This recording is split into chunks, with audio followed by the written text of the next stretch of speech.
Motivation. As its broad mandate, DARPA, the U.S. Department of Defense's R&D organization, strives to make pivotal investments in breakthrough technologies for national security. The vision for DARPA's Tactical Technology Office, where robotics research is primarily centered, is to rapidly develop new prototype military capabilities that create an asymmetric technological advantage and provide U.S. forces with decisive superiority and the ability to overwhelm our opponents. Ronald Arkin, a Georgia Tech robotics researcher, asserts that the TTO's vision fuels 4 interrelated objectives. Force multiplication, where fewer soldiers are needed for a given mission, and where an individual soldier can now do the job of what took many before. Expand the battle space, where combat can be conducted over larger areas than was previously possible. Extending the warfighter's reach, to allow an individual soldier to act deeper into the battle space, for example, seeing farther or striking farther. Casualty reduction, removing soldiers from the most dangerous and life-threatening missions. Several of the concepts involved in achieving these objectives deserve deeper consideration. First, asymmetric warfare characterizes the U.S. wars of the 21st century. 2 contrastingly equipped and motivated sides fight, with each side seeking to take advantage of its superior assets. The United States deploys massive technological superiority, whereas the insurgents capitalize on their greater ideological appeal in a native population. That the insurgents' ideology might sanction suicide bombers, for example, or human shields in the form of school children or hospitals, renders some of the United States' technological advantage moot.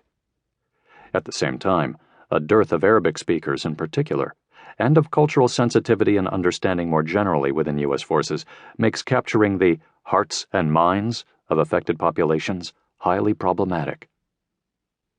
As opposed to air war with Germany or naval war with Japan in World War II, when the 2 sides were much more closely matched in both doctrine and arms, present-day asymmetric warfare drives a search for not merely better equipment, such as the jet engine in World War II, but entirely new modes of combat. Hence the concept of expanding the battle space. The theoretical construct known as a 3-block war was introduced in the 1990s to describe the potential for an Army or Marine Corps to be fighting armed conflict in one area, performing peacekeeping nearby, and delivering humanitarian aid in a 3rd block of a hypothetical town.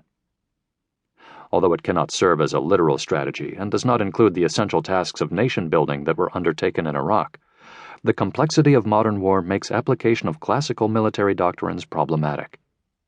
When the field of battle is no longer defined by sides that capture territory, the role of armed forces, especially on the ground, can change dramatically. As far as force manipulation goes, the composition of a modern army or navy is considerably different from what it was 2 generations ago. Public opposition to bloodshed has changed the politics of military budgeting and deployment.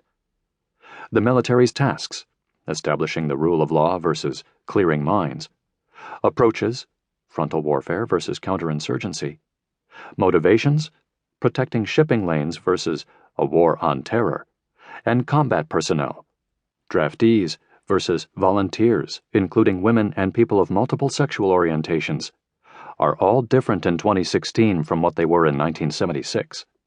Thus, a wide variety of factors helps motivate the development of robotic technologies for warfare, and the considerable impact of billions of defense-related dollars on the state of robotic art and science means that many non-defense developments likely owe their existence to one of these battlefield imperatives.